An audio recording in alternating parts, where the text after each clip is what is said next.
오늘 예수님께서 가버나움에 가셨는데 이 가버나움이라는 동네는 예수님의 초기 갈릴리 사역의 중심지였습니다. 그런 가버나움에 가셔서 집에 계시다는 소문이 사람들에게 들렸습니다. 그러자 많은 사람들이 문 앞까지도 들어설 자리가 없게 되었다고 말씀하고 있습니다. 왜 이렇게 되었을까요? 마가복음 1장 21절에서 28절까지의 말씀을 한 절씩 교독하겠습니다. 제가 먼저 21절 말씀을 읽겠습니다. 그들이 가버나움에 들어가니라. 예수께서 곧 안식일에 회당에 들어가 가르치시매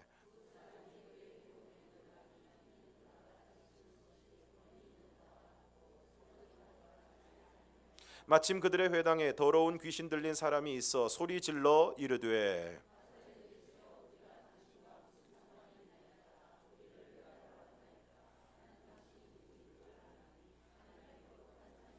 예수께서 꾸짖어 이르시되 잠잠하고 그 사람에게서 나오라 하시니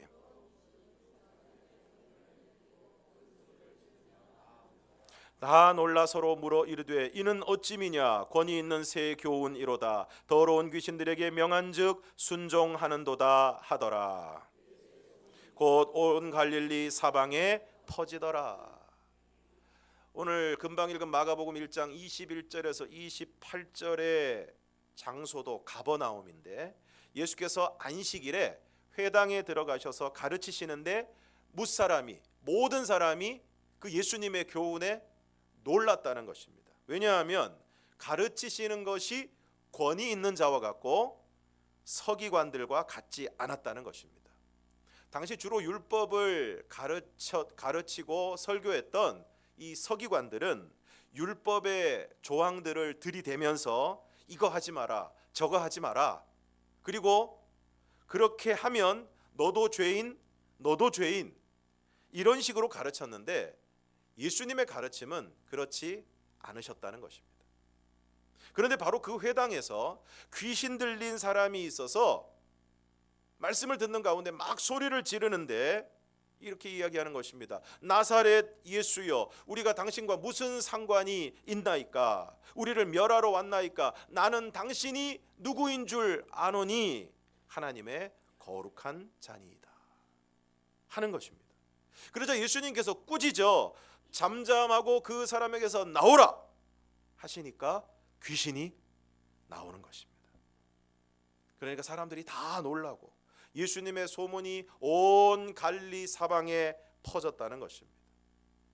그리고 회당에서 나오셔서 시몬과 안드레의 집에 들어가셨는데 시몬의 장모가 열병으로 누워 있었습니다. 그런데 열병으로 누워 있는 그 시몬의 장모의 손을 잡아 일으키셨을 때 좀 전까지 그 열병으로 말미암아 고통스러워하던 시몬의 장모가 벌떡 일어난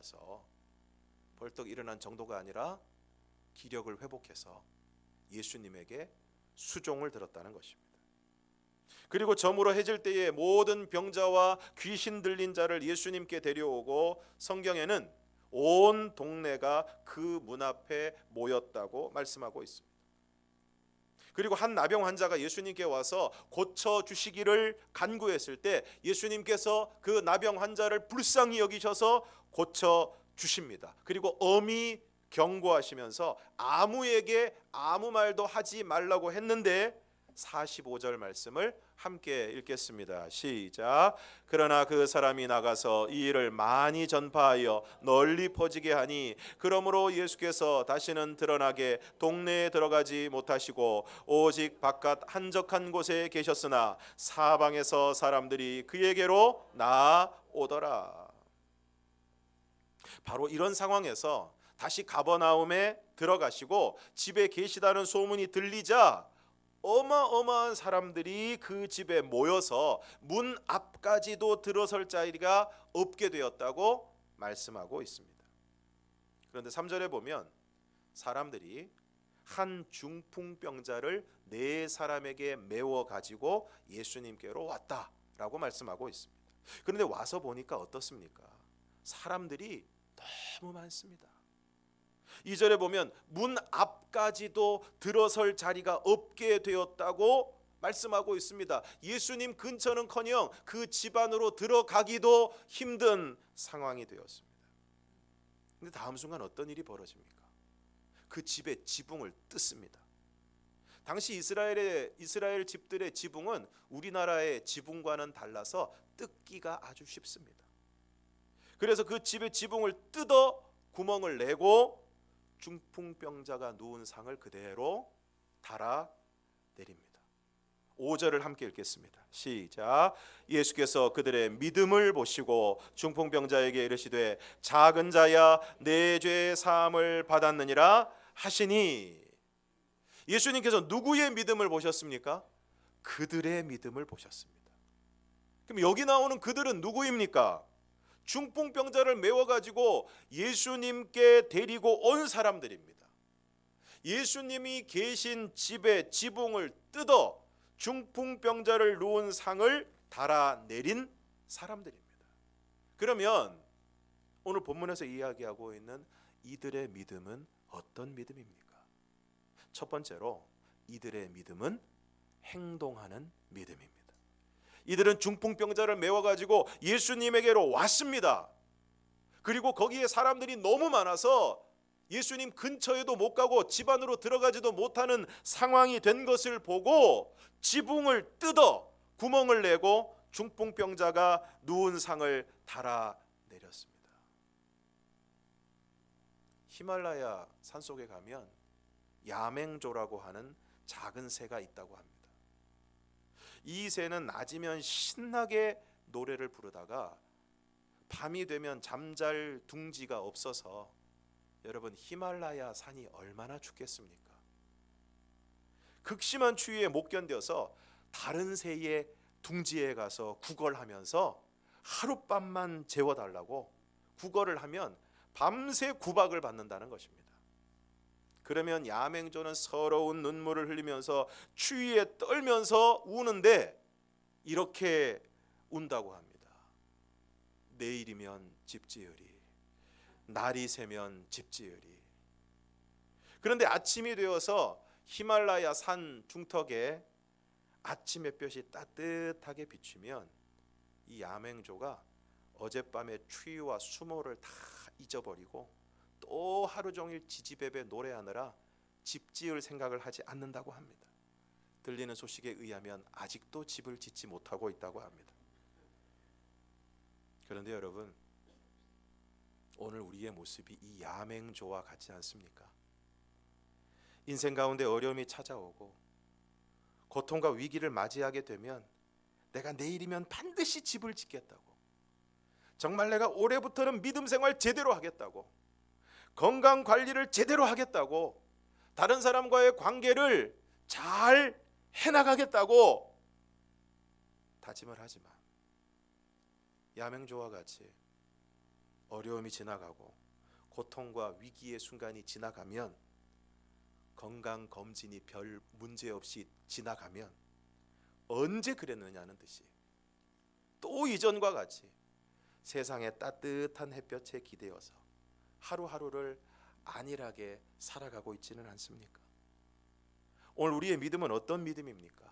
야고보서 2장 14절에서 17절까지의 말씀을 함께 읽겠습니다. 시작. 내 형제들아, 만일 사람이 믿음이 있노라 하고 행함이 없으면, 4장 14절에서 17절, 자, 함께 읽겠습니다. 시작. 내 형제들아, 만일 사람이 믿음이 있노라 하고 행함이 없으면 무슨 유익이 있으리요? 그 믿음이 능히 자기를 구원하겠느냐? 만일 형제나 자매가 헐벗고 일용할 양식이 없는데 너희 중에 누구든지 그에게 이르되 평안히 가라, 덥게 하라, 배부르게 하라 하며 그 몸에 쓸 것을 주지 아니하면 무슨 유익이 있으리요? 이와 같이 행함이 없는 믿음은 그 자체가 죽은 것이라. 만일 사람이 믿음이 있다고 하면서 행함이 없으면 아무 유익이 없다는 것입니다. 말뿐인 믿음은 아무 유익이 없다는 것입니다. 여러분, 생각만으로 살이 빠지지 않습니다. 말을 한다고 해서 살이 빠지지 않습니다. 생각만으로 살이 빠진다면 저는 아마도 완벽한 몸매를 가지고 있을 것입니다. 늘 생각은 아차산을 등반하고 있고 어린이 대공원을 걷고 있고 자전거를 타고 중랑천길을 누비고 있습니다. 그런데 이렇게 생각만 한다고 해서 살이 빠지지 않습니다. 내가 내일은 이렇게 할 거야, 저렇게 할 거야. 그리고 나름대로 부담을 가지기 위해서 거실에 결심과 다짐을 붙여 보지만 얼마 지나지 않아 저희 아이들에게 이런 소리를 듣습니다. 아빠, 하든가 떼든가. 형제나 자매가 헐벗고 일용할 양식이 없는데 말로만 평안히 가라, 덥게 하라, 배부르게 하라. 그 무슨 소용이 있다는 것입니까? 오히려 얄밉습니다. 말의 성찬보다 중요한 것은 실제적인 행동입니다. 한 고위공직자가 어린 시절 가정 형편이 너무 어려워서 사람들이 많이 다니는 곳에서 뻥튀기를 팔았다고 합니다. 그러면 사람들이 그 뻥튀기 파는 그 어린 시절의 자신의 모습을 보면서 막 이런저런 얘기를 한다는 것입니다. 막 지켜보고 혀를 차면서 아이고 저 어린 것이 불쌍해서 어떡하나, 집이 얼마나 어려우면 어린애가 나와서 뻥튀기를 팔고 있나. 근데 이분이 그럴 때마다 이런 생각을 했다는 것입니다. 그런 소리 하지 말고 뻥튀기 하나 사주지. 그런 소리 할 거면 그런 소리 하지 말고 뻥튀기나 정말 도움이 되게 사주지. 오늘 중풍병자의 친구들은 야, 예수님이 가버나움에 오시기는 오셨다는데 근데 어떡하냐, 네가 거동을 못하니 거기 갈 수도 없고, 그리고 간다고 해도 아마 사람들이 너무 많아서 예수님 근처에도 못 갈 거야. 그러니까 어떡하냐? 그러지 않았습니다. 중풍병자를 메워가지고 예수님에게로 갔습니다. 과연 가보니까 사람들이 어마어마하게 많습니다. 포기하지 않았습니다. 지붕을 뜯어서 구멍을 내고 중풍병자가 누워있는 상을 그대로 달아서 내렸습니다. 그렇게 스스로 움직일 수 없는 중풍병자는 예수님을 만났습니다. 사랑하는 성도 여러분, 오늘 여러분의 삶 가운데 달라진 것이 있습니까? 목표를 가지고 실행하는 일들이 있습니까? 결심하고 행동에 옮기는 일들이 있습니까? 생각만 하고 행동하지 않는다면 올해도 여러분의 삶에는 변화가 없을 것입니다. 계획만 하고 계획만 세우고 실행하지 않는다면 여러분의 삶은 달라지지 않을 것입니다. 여러분의 삶에 변화가 있기를 원하십니까? 여러분의 몸이, 여러분의 일이, 여러분의 인생이 달라지기를 원하십니까? 생각만 하고 해야지 하면서도 하지 못하고 있는 그 일을, 주저하고 있는 그 일들을 실행하시기를 바랍니다. 행동하시기를 바랍니다. 여러분의 삶에 놀라운 변화가 일어나게 될 줄로 믿습니다. 우리 옆에 있는 분들에게 한번 말씀해 주시기 바랍니다. 행동하시기 바랍니다. 실행하시기 바랍니다. 다음으로 그들의 믿음은 장애물을 극복하는 믿음입니다. 2016년 11월 3일에 열린 미국 프로야구 월드 시리즈에서 시카고 컵스가 클리블랜드 인디언스를 이기고 우승을 차지하게 되었을 때 국내외 언론은 일제히 염소의 저주를 깬 108년 만의 우승이라고 보도를 했습니다. 여기서 염소의 저주라고 하는 말의 유래는 시카고 컵스의 팬이었던 빌리 사이어니스라는 사람이 있었는데, 이 사람이 시카고 컵스가 1945년 디트로이트 타이거즈와의 월드 시리즈 4차전이 열렸을 때 집에서 기르던 머피라는 이름의 애완 염소를 데리고, 이 사람은 집에서 애완 염소를 키웠는데 이 염소를 데리고 경기장에 온 것입니다. 경기장에 왔는데 야구를 관람하러 들어가려고 했는데 염소하고는 못 들어간다. 염소는 입장을 못 한다. 그래서 제지를 당했습니다. 그러니까 화가 난 이 사람이 앞으로 시카고 컵스는 영원히 월드 시리즈에 진출하지 못할 것이다 라고 하면서 악다구니를 퍼붓고 돌아갔는데, 그 이후 시카고 컵스는 1908년 마지막 우승 이후 2015년까지 무려 107년간 단 한 번도 정상에 오르지 못했다는 것입니다. 그래서 나온 말이 염소의 저주입니다. 그러니까 염소 때문에 염소를 들여보내주지 않아서 염소의 주인이 저주를 퍼부어서 우승을 하지 못한다는 것입니다. 우리나라에도 비슷한 이야기가 있습니다. 초등학교를 처음 지을 때 터를 닦다가 건물을 세워야 될 자리에 큰 느티나무가 있었는데 큰 느티나무를 베어야 했고, 그런데 거기 살던 구렁이가 느티나무 벨 때 같이 죽었기 때문에 그 학교는 운동회나 소풍을 가면 무조건 비가 온다, 뭐 이런 얘기가 있습니다. 여러분 어떻습니까? 그런데 이제는 그런 핑계가 잘 통하지 않습니다. 왜냐하면 요즘은 기상청의 기상 예보가 무척이나 정확해졌기 때문입니다. 이런 이야기가 있습니다. 실패하는 사람은 핑계를 찾고 성공하는 사람은 방법을 찾는다. 오늘 만약 중풍병자의 친구들이 핑계를 찾았다면 얼마든지 찾을 수 있을 것입니다. 일단 중풍병자 거동이 어려우니까 야, 거기까지 어떻게 가냐, 꼼짝도 하지 못하는 이 친구를 어떻게 거기까지 데리고 가냐, 그리고 어떻게 예수님이 계신 곳까지는 데리고 왔는데 보니까 사람이 너무 많습니다. 이건 사실 핑계가 아니라 실제적인 현실적인 장애물입니다. 어려움입니다. 최초의 에베레스트 산 정복자인 에드먼드 힐러리 경은 에베레스트 산을 정복하고 난 다음에 이렇게 이야기를 했습니다.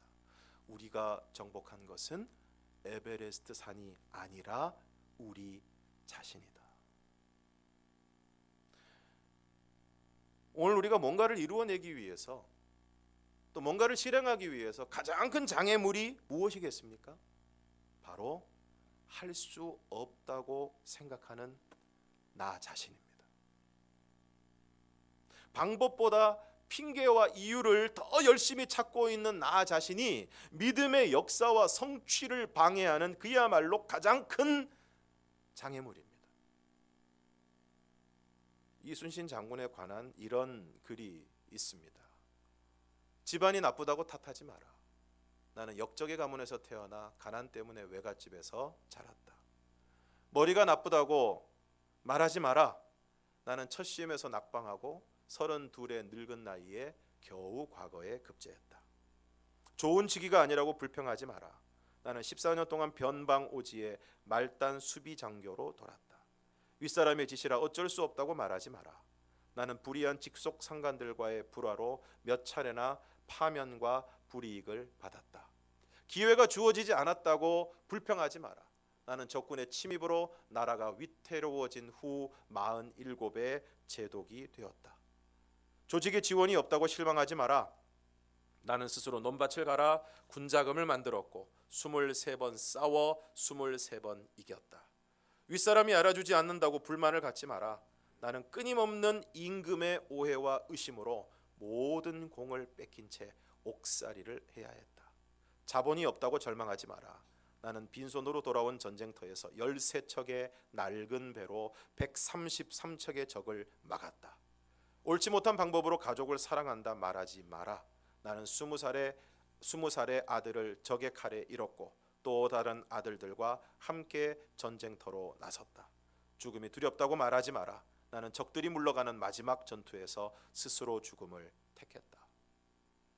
얘기를 들으면서 아니 이순신 장군하고 나를 어떻게 비교할 수 있나? 이순신 장군은 이순신 장군이고 나는 나다. 이렇게 생각하는 분이 계시다면 이것과는 비교도 할 수 없이 부담스러운 성경 말씀을 함께 읽어보겠습니다. 에베소서 4장 13절에서 15절을 함께 읽겠습니다. 시작. 우리가 다 하나님의 아들을 믿는 것과 아는 일에 하나가 되어 온전한 사람을 이루어 그리스도의 장성한 분량이 충만한 데까지 이르리니 이는 우리가 이제부터 어린아이가 되지 아니하여 사람의 속임수와 간사한 유혹에 빠져 온갖 교훈의 풍조에 밀려 요동하지 않게 하려 함이라.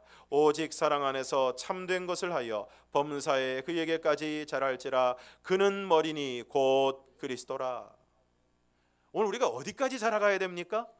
그리스도의 장성한 분량이 충만한 데까지 이르러야 합니다. 어디까지 자라야 됩니까? 범사에 그에게까지 자랄지니 그가 누구이십니까? 예수님이십니다. 그러므로 탓하지도 말고 핑계를 찾으려고 하지도 마시기 바랍니다. 그리고 장애물 앞에서 좌절하거나 절망하지 말고 그것을 뛰어넘는 믿음을 구하시기를 바랍니다. 그리하여 그 믿음으로 장애물을 뛰어넘어 마침내 승리하는 저와 여러분이 되기를 주님의 이름으로 축원합니다. 우리 옆에 있는 분들에게 말씀해 주시기 바랍니다. 장애물을 뛰어넘는 믿음을 가지시기를 바랍니다. 마지막으로 그들의 믿음은 다른 사람을 구원하는 믿음입니다. 본문 5절을 다시 한번 읽겠습니다. 시작. 예수께서 그들의 믿음을 보시고 중풍병자에게 이르시되 작은 자야 내 죄 사함을 받았느니라 하시니, 예수께서 그들의 믿음을 보시고 중풍병자에게 말씀하십니다. 작은 자야 내 죄 사함을 받았느니라. 여기서 왜 예수님께서는 중풍병자에게 죄 사함을 받았다고 말씀을 하셨을까요? 우리는 그 이유를 9절과 10절의 말씀을 통해서 알 수 있습니다. 9절과 10절 함께 읽겠습니다. 시작. 중풍병자에게 내 죄 사함을 받았느니라 하는 말과 일어나 내 상을 가지고 걸어가라 하는 말 중에서 어느 것이 쉽겠느냐? 그러나 인자가 땅에서 죄를 사하는 권세가 있는 줄을 너희로 알게 하려 하노라. 여러분, 중풍병자가 왔는데 내 죄 사함을 받았느니라 하는 말과 일어나 내 상을 가지고 걸어가라 하는 말 중에서 어느 것이 쉽겠습니까? 물론 우리에게는 둘 다 어려운 말이지만 일어나 내 상을 가지고 걸어가라 하는 말이 훨씬 더 쉬울 것입니다. 그런데 왜 예수님께서 병의 고침을 받기를 기대하고 온 중풍병자에게 그냥 병이 나았다, 상을 들고 걸어가라 하시지 않고 왜 굳이 내 죄 사함을 받았느니라 라고 말씀하신 것입니까? 그것은 오늘 말씀에 읽은 그대로 인자가 죄를 사하는 권세가 있는 줄을 너희로 알게 하기 위해서라고 말씀하고 있습니다. 여기서 땅에서 죄를 사하는 권세가 있다는 것은 무엇을 의미하는 것입니까? 이것은 예수님이 중풍병자에게 내 죄 사함을 받았느니라 라고 말씀을 하시자 서기관들이 마음에 생각한 것을 통해서 알 수 있습니다. 본문 7절을 함께 읽겠습니다. 7절 시작. 이 사람이 어찌 이렇게 말하는가? 신성모독이로다. 오직 하나님 한 분 외에는 누가 능히 죄를 사하겠느냐? 예수님께서 중풍병자에게 내 죄 사함을 받았느니라 말씀을 하시니까 이 서기관들이 속으로 어떻게 생각을 했습니까? 신성모독이다. 하나님을 모독했다는 것입니다. 왜 그렇습니까? 오직 하나님 한 분만이 죄를 사하실 수 있는데 자신들이 보기에 자신들과 같은 인간인 나사렛 출신의 예수가 그 중풍병자를 향해서 내 죄 사함을 받았느니라 라고 선포를 하니까 도저히 받아들일 수가 없었던 것입니다. 그러므로 인자가 땅에서 죄를 사하는 권세가 있는 줄을 너희로 알게 하려 하노라 하는 예수님의 말씀은 무슨 의미입니까? 바로 예수님이 하나님이시라는 것입니다. 서기관의 말대로 오직 하나님만이 죄를 사하실 수 있는데 예수님이 죄를 사하신 것은 바로 예수님이 하나님이시라는 것입니다. 일어나 내 상을 가지고 걸어가라 하실 수 있습니다. 이게 훨씬 더 쉬운 일입니다. 부담도 없고 잡음도 없습니다. 그러나 내 죄 사함을 받았다고 말씀하십니다. 이처럼 상을 가지고 걸어가라 하시기 전에 죄 사함을 말씀하신 것은 이 사람의 병이 죄에서 기인한 것이기 때문입니다. 모든 병이 죄 때문은 아니지만 많은 병이 죄로 인한 것일 수 있습니다. 어쩌면 오늘 이 중풍병자는 자신이 가지고 있는 어떤 죄책감, 다른 사람에 대한 분노와 증오로 인해서, 그로 인한 마음의 병으로 인해서 몸까지 병이 들었는지 모릅니다. 실제로 대부분의 병이 마음의 상처와 스트레스 그리고 충격 등으로 인해서 시작이 됩니다. 그래서 처음에는 스트레스, 충격, 상처로 시작된 이 마음의 병이 깊어져서 몸의 병이 되는 경우가 대부분입니다. 그래서 수술과 약을 통해서 증상이 호전되어도 근원적으로 마음의 병이 치료되지 않으면, 죄책감의 문제가 해결되지 않으면 완전한 회복을 기대할 수가 없는 것입니다. 사랑하는 성도 여러분, 오늘 여러분 과거의 잘못 때문에 여전히 자신을 용서하지 못하고 계십니까? 과거의 상처에서 벗어나지 못하고 늘 그 상처를 곱씹으면서 후벼 파며 살아가고 있지는 않습니까? 누군가를 여전히 미워하고 분노하고 살아가고 있지는 않습니까? 그리고 그 모든 것이 우리 안에 쓴뿌리가 되어서, 가시가 되어서, 그 쓴뿌리와 우리 안에 있는 가시들이 독한 기운을 뿜어내어서 우리의 영혼과 몸을 병들게 하고 다른 사람과의 관계와 인생을 망치고 있지는 않습니까? 오늘 주님께서 중풍병자를 향해서, 오늘 그렇게 살아가고 있는 저와 여러분을 향해서 말씀하십니다. 내 죄 사함을 받았느니라. 사랑하는 성도 여러분, 주님께서 우리의 죄를 사하셨습니다. 그러므로 여러분의 오랜 죄책감으로부터 자유하시기를 바랍니다. 과거의 상처로부터 벗어나시기를 바랍니다. 그리고 이제 더 이상 우리의 시간을 미움과 분노로 허비하지 말고, 오늘 중풍병자가 자신의 병상에서 벌떡 일어나서 나아간 것처럼 과거의 자리에서, 그 상처의 자리에서, 미움과 분노의 자리에서 벌떡 일어나서 오늘 저와 여러분이 새로운 길로 나아갈 수 있기를 주님의 이름으로 축원합니다. 이처럼 오늘 그들의 믿음이 중풍병자를 구원했습니다. 단지 육신의 병만 고친 것이 아니라 그의 마음의 병을 고치고 나아가서는 그의 영혼을 구원하는 자리에까지 이르게 되었습니다. 오늘 여러분의 믿음은 어떤 믿음입니까? 그저 나만 구원받는 믿음입니까? 예수 믿고 천국행 티켓을 거머쥐고 나는 구원받았다, 나는 천국 간다, 그리고 이 땅을 살아가면서 자신의 당면한 문제를 해결하고 이 땅에서의 편안한 삶만을 추구하고 있는 그런 믿음입니까? 믿음이 있노라 하면서 행함이 없는 죽은 믿음은 아닙니까? 오늘 저와 여러분의 믿음이 행함이 있는 믿음, 행동하는 믿음이 되기를 바랍니다. 오늘 중풍병자의 친구들이 중풍병자를 메워가지고 예수님에게로 오고 지붕을 뜯어 구멍을 내고 중풍병자가 누운 상을 달아내린 것처럼 오늘 저와 여러분의 믿음이 행동하는 믿음, 행함이 있는 믿음이 되기를 축원합니다.